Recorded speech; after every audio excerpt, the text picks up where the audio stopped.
recording. So what we do is we're clicking HTML5 canvas, click in the white area, and make sure to get to HD. We're doing 1920 by 1080. This is the stage, and the unique thing about this is, you know how in Photoshop, if it goes off the stage, you can't see it? For Flash, or Animate, I'm sorry, for Animate, it's going to be different in the fact that when you, let's say if we do fit to window, okay, so if I did like 50, I can store assets on the side and then bring them in. So this becomes like an animation area. Here's layer 1. Flash works by animating layers, and it also works by stacking layers. It's going to be exactly like Photoshop, so the one on top is going to be the visible one. That has a couple different kinds of animation styles, which are called tweens. You can either make one object morph to another, or you can just make the same object move. You can also animate by making bone rigs. So we're going to do 3 super quick activities. First, I want you to click an oval, the oval tool right here. And notice if you hold down, you can get the oval or the oval primitive. And some of you are like, Miss LeBaron, mine doesn't look like yours. Almost every Adobe program starts in Essentials because it's marketed for the top users. I want an animator. I want to go ahead and put animator, but if I was developing, I would put developer here. Anyone who maybe used Flash back in the day might know the classic interface, but I'm going to switch to animate. From there, I get this oval tool. I can click. If I shift click, it's going to make a perfect oval or perfect circle. If I don't, I can make an oval. And here's the weird one. If I hold control, nope, not control and shift, is alt and shift. Yeah, is that it? If I hold alt and shift, I can draw it out from the center. That's a little weird. Well, so instead of drawing it from the side, I can draw it from the center. Just to let you know that those exist. I want you to make one oval. It can be any size and any color.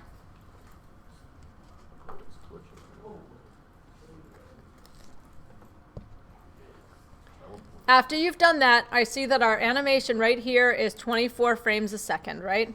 Yes. If I click on my stage again, hopefully, I can change my 24 frames a second to 30 here. Because you're using very simple vector graphics, you won't notice much more fluid animation if you switch it. And some people like that flicker better. But if you're someone that gets annoyed if your frame rate isn't that smooth, you probably want to bump it up to 30 or maybe even 60. But for right now, let's just start with 30. Go to the side. Where's this FPS there? Now, let's say I want this whole animation to be 2 seconds. What frame do I go to? 60. 60, right? It's 30 frames is 1 second, 60 frames is 2, and the nice thing is it tells you right up here. If I click here, I can put in a keyframe by going to Insert, Timeline, or knowing the shortcut keys. It only shows you F5, but they go down a line. So it's F5, F6, F7. Before you hit the button, a frame means that it's not going to have another keyframe. It's just going to have an area to work in. When we do motion tweens, when we move the same object, that's going to be the one you use. A keyframe is going to make a frame for the same object. So if I wanted to make a keyframe so that I could draw something else in that scene, but also still have the thing in there I was animating, I could do that. That's going to be more practical if you would put it on a new layer, though. You generally don't want to stack animation on the same layer. It can make it do really weird things. And then a blank keyframe is if you want to draw an entirely new thing in that window. So I want to do the third one. I want to do a blank keyframe either by doing Insert Timeline Blank Keyframe, or I can hit F7 on my keyboard. I'm pretty sure. Yep. And then what I would like you to do is you could either use the Polystar or the Rectangle tool. Either one is fine. I want you to change the color and then draw a new shape on the other side of the screen. If you drew it in the middle, just draw one off to the side. So I'll go ahead and draw a square. Same rules still apply. And once you've drawn a new shape in this gray area, do you see this gray area in between? The in-between times is where we put tweens. Tweens tell it how to animate in between keyframes. So if I right-click, this is going to be a shape tween. A classic tween is for people like me who did it a long time ago. And I don't know, maybe don't want to learn something new. I'm not going to do that to you. I'm going to avoid the classic tween. But if you wanted, you could also convert to frame-by-frame animation. So for those of you that want to do the old school, I'm redrawing each frame, you can. Or you want to edit each one. But I want a shape tween. So hit shape tween, and then go at the beginning of your timeline and hit enter. It will play. So once again, I right-click in the gray area, and I select create shape tween. You have to, on the bar, kids. So it would make it easy to do like squash and stretch because you can just have it bounce without having to do The motion tween is actually going to be a little easier to do squash and stretch because you can use a transform tool. The big difference between this and Photoshop is that Photoshop is going to give you a lot more drawing options, but it's not going to auto smooth your lines. And it's also not going to give you an easy way to transform sizes. And I find my students kind of like transforming the sizes. So when I go here, I'll just play, and it will morph from one shape to another. So what should I do? Because I don't have that green color, so I probably am not Did you create? Just right click. No, did you create a keyframe of 60? No, you did. So just right click. Here. Create shape tween. There you go. It worked. You just have a couple different objects. So that's a shape tween. Now, the thing is that if we were to do a shape tween with different objects, oops, I guess I should control Y, good. If I did a shape tween with a couple different objects, so let's say I drew this here, and I drew this here, and I went to here and did an F6 or F7, sorry. No, you don't have to. Because I'm just going to show you what breaks it. Alright. Oh, okay. Is if I create shape tween, it's going to say, okay, everything that's on this layer has to morph to this layer. And it will do it, but it doesn't always create a super engaging animation. So just know that if you're doing something like maybe a slug or maybe like a morph over time, but even some students will be like, what if I made the moon move? Even this isn't the greatest way to do it. So we're going to go back, and you can hit undo now. You all see, and I'll give you 10 points for following along. And did you all have a shape tween? Cool. Now what we can do is we can talk about a motion tween and the bone tool. And on layer 1, we're going to draw an object. Now, we have tons of different drawing tools. We have a line tool, and this is going to work much like our other one, that if you don't close a shape, you can't really put a color in. So if I decided I wanted to click on this and let's click the whole thing and try to put a color inside, it doesn't really like doing it. And if I go ahead and do a tool, sometimes I can trick it with a fill tool, but know that this isn't a really stable shape, right? So if you're going to use the pencil tool, know that you probably might want to do it for some of those highlights. But this is another one where I know you guys don't always love the pen tool, and that might be an understatement. But this is another one that's designed kind of for this. The brush is going to do the same thing. What you'll notice about the brush, yeah, It does the same thing as they can auto smooth, and you have brush settings. So we have our stroke size. I could make it thicker. I could do a pattern on it. It also has cap segments, so if I don't want the cap to be round at the end, I can do square. It has joints, so it'll round it or bevel it. And all of these are going to make slightly different line qualities. So if, and in fact, you can even click it and click on the style. And if I got like a dotted line, this is pretty thick, so maybe you won't see the difference.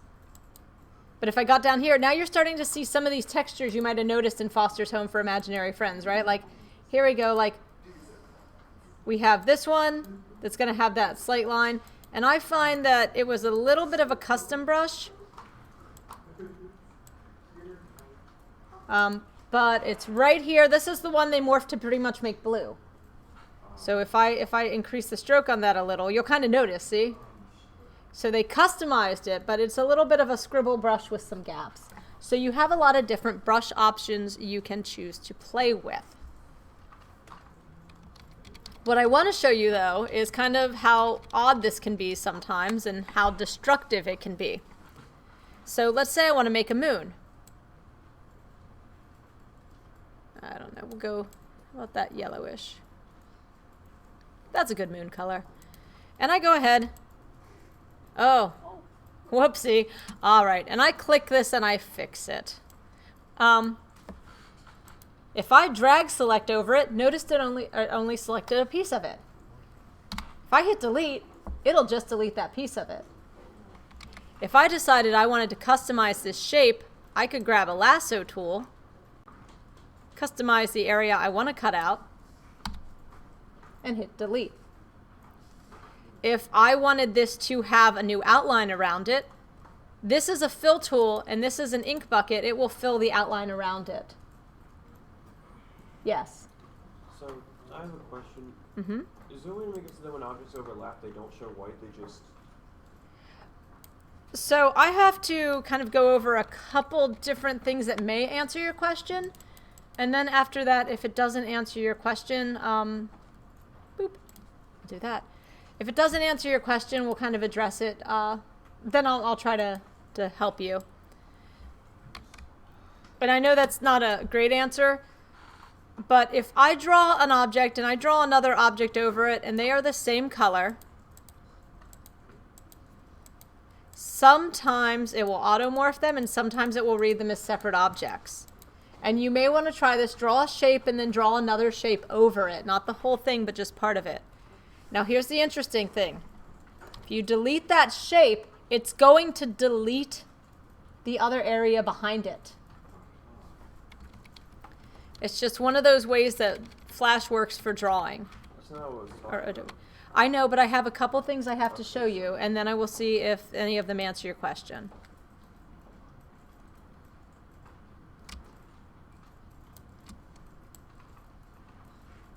There we go. That's probably more what I want.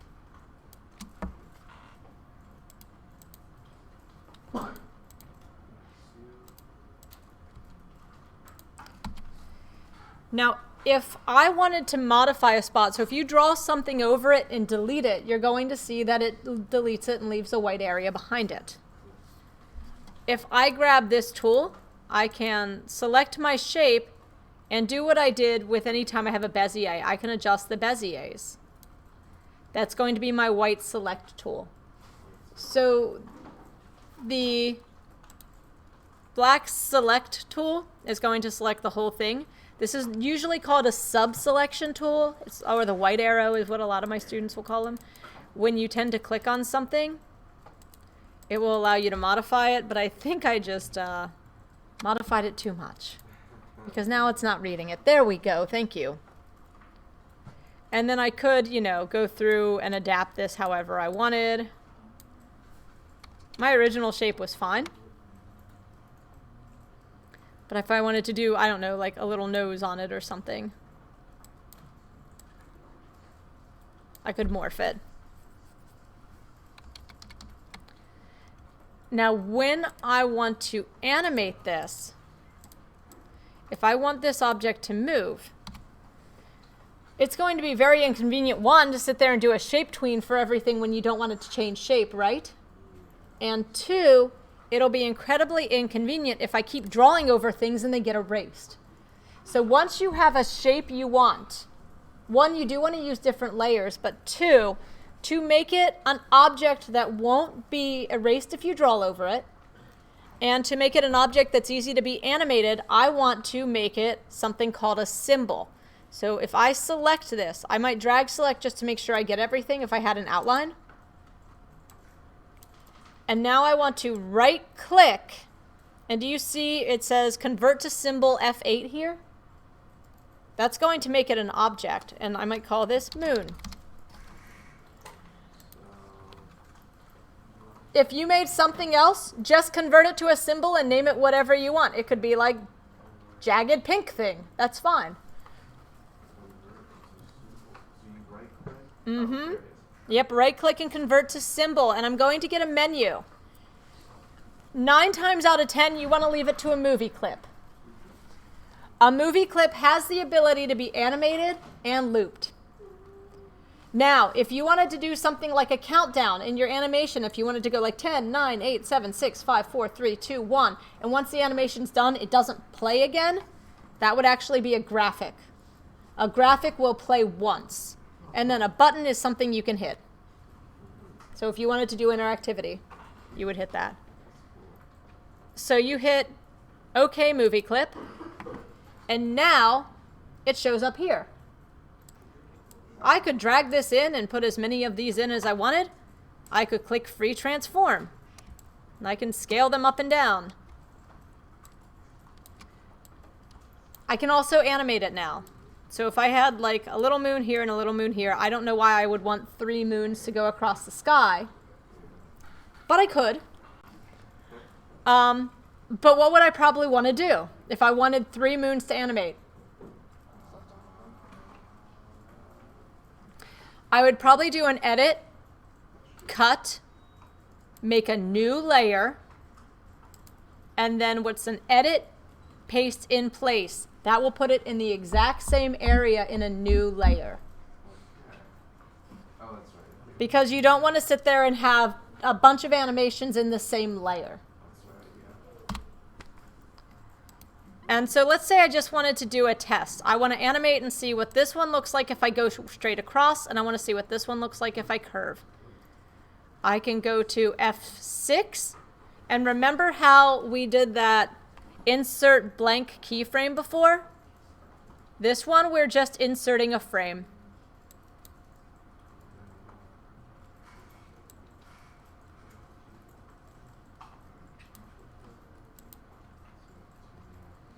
Oh. Same here. Insert frame.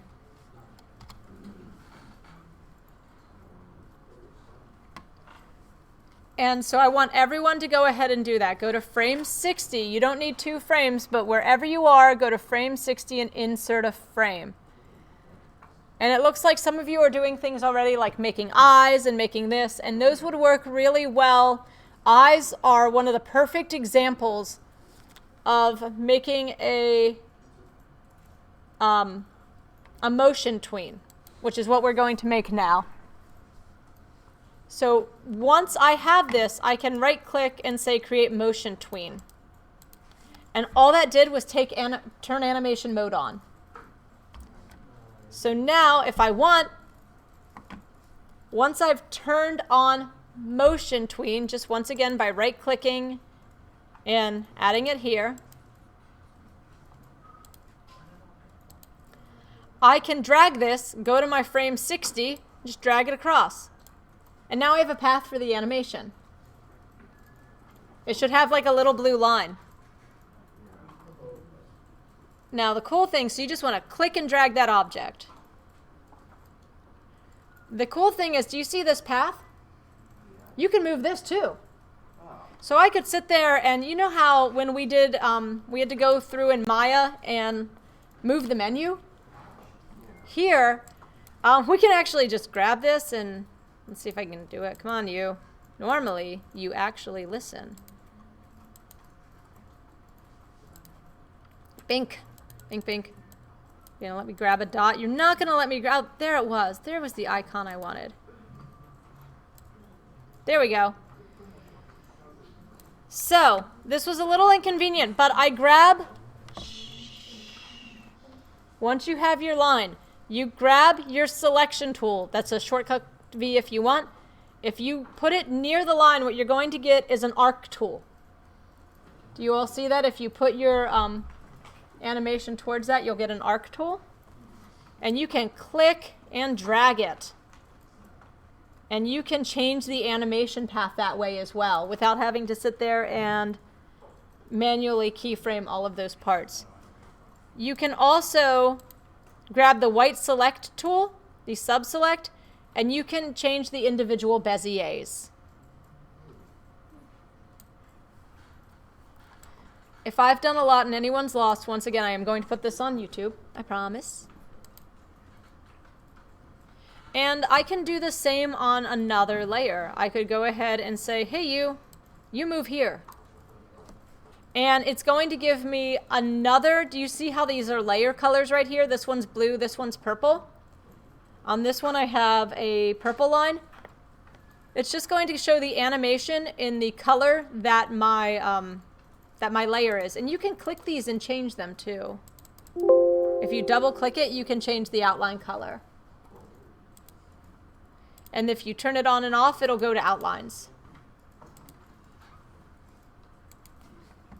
Cool. And now if I play it, I get my different animations. And if I wanted to show eyes, spoiler alert, I would do a couple more layers. So maybe I'm not saving my moon, and you don't need to follow along with this because you will have some time to work on this one later.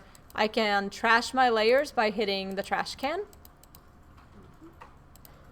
Doot.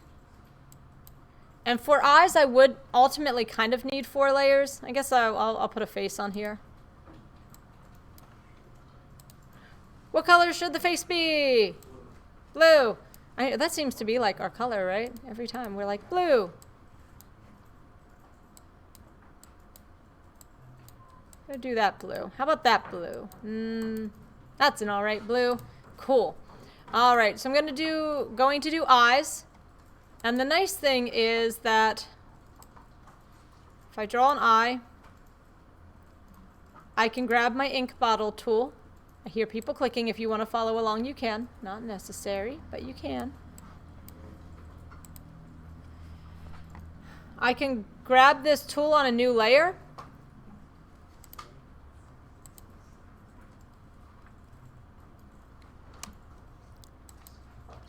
I want to grab both the inside, the fill is what that's called, and the stroke.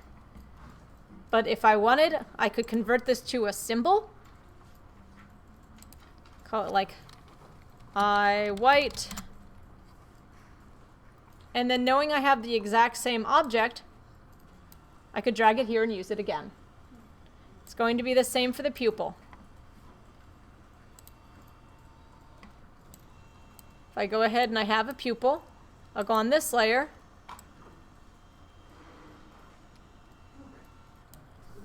It's an eye.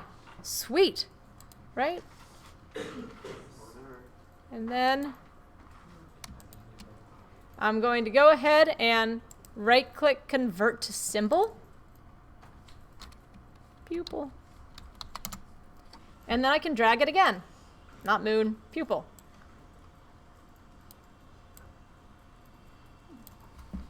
And now if I want to animate these,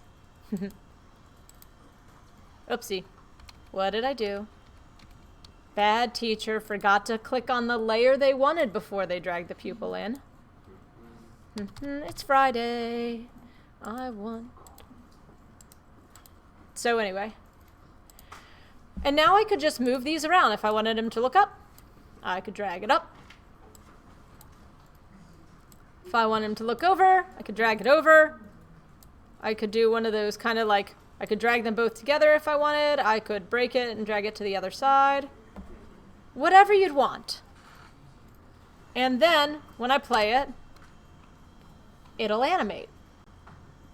So I have some things on layers I don't need to animate, but just exist so I can turn them on and off. And I have some things that I do want to animate. So as you can see, your characters are going to take a lot of planning and how you would make them. And there's one more thing you can animate, which is if we get a new layer, and everyone should try this, go ahead and do a square.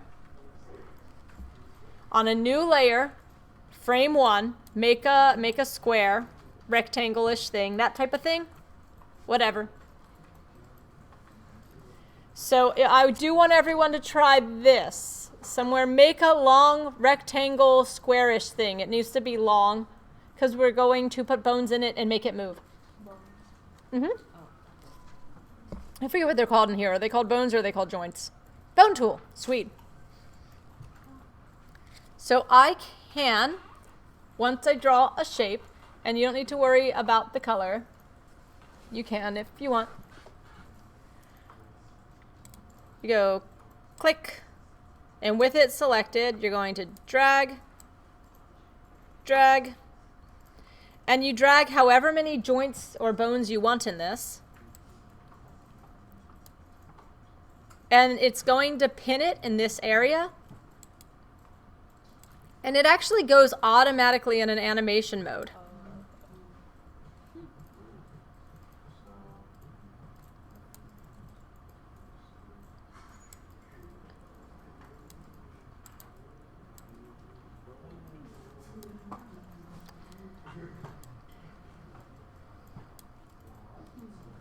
So what you can do is just change the keyframe and move it. If you want this to have more space, it's once again an F5. In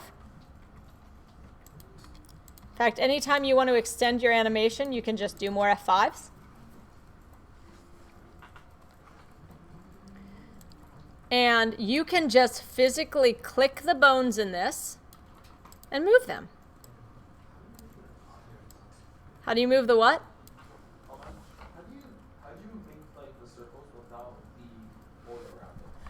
If you want to make a shape without a color associated with it, you can click on it. And there's a no tool right here. Do you see that? Yeah. That's none. Okay. So if you click that, it'll get rid of, this is your stroke, the pencil is your stroke, and the can is your fill. All right, thank you. And these are really the tools you have for animation. Now I'm sure you can see that this is getting quite confusing after a while. So you really would want to go and click things and generally call them like, this is what, pupil 1.